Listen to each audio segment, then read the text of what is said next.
జగన్మోహన్ రెడ్డి గారు మాటికొస్తే వైఎస్ఆర్సీపీకి అనేక డెఫినేషన్ చెప్తారు. పార్టీ పెట్టిన రోజు నుంచి ఒక్కొక్కసారి ఒక్కొక్క డెఫినేషన్ చెప్పుకుంటూ వచ్చాడు. దాని ఫుల్ ఫామ్ ఒక్కొక్కసారి ఒక్కొక్కటి చెప్తూ వచ్చాడు జగన్మోహన్ రెడ్డి గారు. తీరా జగన్మోహన్ రెడ్డి గారి సొంత సోదరి షర్మిల గారు ఒక మాట అన్నారు. వైఎస్ఆర్సీపీ అంటే ఆ పార్టీ ఏదో పేదలకు మంచి చేసే పార్టీ కాదు, రాజశేఖర్ రెడ్డి పార్టీ అసలు కాదు. వైఎస్ఆర్సీపీ అంటే వై అంటే వైవి సుబ్బారెడ్డి, ఎస్ అంటే విజయసాయిరెడ్డి, ఆర్ అంటే రామకృష్ణారెడ్డి, అదే సజ్జల రామకృష్ణారెడ్డి, సి అంటే చెవిరెడ్డి భాస్కర్ రెడ్డి, పి అంటే పెదిరెడ్డి రామచంద్రారెడ్డి. ఈ 5 మంది రెడ్ల చేతిలో ఉండే పార్టీ జగన్మోహన్ రెడ్డి పార్టీ వైఎస్ఆర్సీపీ. అంతేగాని అది పేదోళ్లకు మంచి చేసే పార్టీ కాదు, అది పెత్తందారుల పార్టీ అని సాక్షాత్తు జగన్మోహన్ రెడ్డి గారి సోదరి చెప్పింది. అయ్యా జగన్మోహన్ రెడ్డి గారు, మీరెందుకు ఎన్నిసార్లు జనాలను మోసం చేసేదానికి ఒక్కొక్కసారి ఒక్కొక్క మాట చెప్తారు? మీ పార్టీలో ఉండేది నిజంగా ఇదే. ఎందుకంటే ఈరోజు మనం చూసినట్లయితే చాలామంది ఎమ్మెల్యే టికెట్లని జగన్మోహన్ రెడ్డి గారు మార్చారు. ఎలా మార్చారు తెలుసా? అది మార్చింది ఎవరో, మార్చిన వాళ్ళంతా ఏమంటే బడుగు బలహీన వర్గాలకు సంబంధించిన వాళ్ళు. ఎప్పుడు మీటింగ్ పెట్టినా కానీ జగన్మోహన్ రెడ్డి ఏమంటాడు? నా బీసీలు, నా ఎస్సీలు, నా ఎస్టీలు, నా మైనారిటీలు అంటాడు. తీరా ఇప్పుడు ఎమ్మెల్యే టికెట్లు మార్చింది ఎవరో తెలుసా?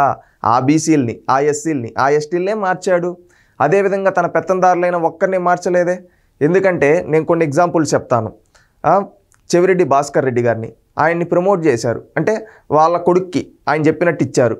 భూమాన కరుణాకర్ రెడ్డి ఆయన చెప్పినట్టు ఆయన కొడుక్కి ఇచ్చారు. పెదిరెడ్డి రామచంద్రారెడ్డి ఆయనకి ఇస్తా ఉన్నారు. అదేవిధంగా విజయసాయిరెడ్డి గారు, వీళ్ళంతా ఏంటి వీళ్ళు చెప్పిన వాళ్ళకి మాత్రమే ఇస్తున్నారు. రాష్ట్రాన్ని ఒక 5 ముక్కలుగా చేసి 5 మంది చేతుల్లో పెట్టి ఈ 5 మందినే పాలిస్తూ మిగతా వాళ్ళంతా వాళ్ళ కింద బానిసలుగా ఉండాలనే విధంగా చూశారు. రీసెంట్గా చూస్తే మనం ఆదిమూలం గారు ఇక్కడ సత్యవేడికి సంబంధించిన ఒక ఎస్సీ ఎమ్మెల్యే ఆయన ఏమన్నాడు? ఈ జగన్మోహన్ రెడ్డి పరిపాలనలో మాకెక్కడ రక్షణ ఉంది, మా ఎస్సీలకి అంతా వాళ్ళ రెడ్డిల చేతిలోనే ఉంది, వాళ్ళు అవినీతి చేసి మా పైన దోయేసి మమ్మల్ని ఎమ్మెల్యేలుగా మార్చేస్తూ ఉన్నారు అని చెప్పారు. రీసెంట్గా సింగనమలకు సంబంధించిన జొన్నలగడ్డ పద్మావతి గారు ఆమె కూడా సేమ్ ఇదే ఈక్వేషన్లో మాట్లాడారు. ఆమె ఎస్సీ. మళ్ళీ అదేవిధంగా చిత్తూరు జిల్లాకు సంబంధించిన పూతలపట్టు ఎంఎస్ బాబు ఆయన కూడా సేమ్ అదేవిధంగా ఆవేదన వ్యక్తం. అంటే ఇక్కడ జగన్మోహన్ రెడ్డి గారు ఈ 5 ఏళ్ల పరిపాలనలో ఎస్సీ ఎస్టీలకైతే మేలు చేయలేదు. ఈయన మేలు చేసింది ఎవరంటే తన పెత్తందారులకి, తన చుట్టూ ఉన్న సామంత రెడ్లకు మాత్రమే న్యాయం చేశాడు. పేద రెడ్లని, పేద కులాలలో ఉండే వాళ్ళందరినీ గాలి కొదిలేశాడు. దానికి ప్రత్యక్ష సాక్ష్యం తన ఎమ్మెల్యేలు. తనతో పాటున్న జగన్మోహన్ రెడ్డి గారితో పాటు తన 4.5 ఏళ్ల పరిపాలనలో ఉన్న ఎమ్మెల్యేలే ప్రత్యక్ష సాక్షులు. వాళ్ళే బయటకు వచ్చి చెప్తూ ఉన్నారు. ఈరోజు అవినీతి చేసిన తన సొంత సామాజిక వర్గం వాళ్ళు మాత్రం వెనకేసుకొస్తున్నాడు. ఈరోజు వాళ్ళు చేసిన అవినీతిని మాపై దోయేసి మమ్మల్ని బూచీగా చూపించి మారుస్తున్నాడు అని. అంటే జగన్మోహన్ రెడ్డి ఏ విధమైన మైండ్ సెట్లో ఉన్నాడో చూడండి. మీటింగుల ముందు ఒక మాట, మీటింగుల వెనకాల ఒక మాట. రీసెంట్గా చంద్రబాబు నాయుడు గారు కదలరా సభలో ఒక నాయకుడు, ఒక మైనారిటీ నాయకుడు మాట్లాడడం చూసాం.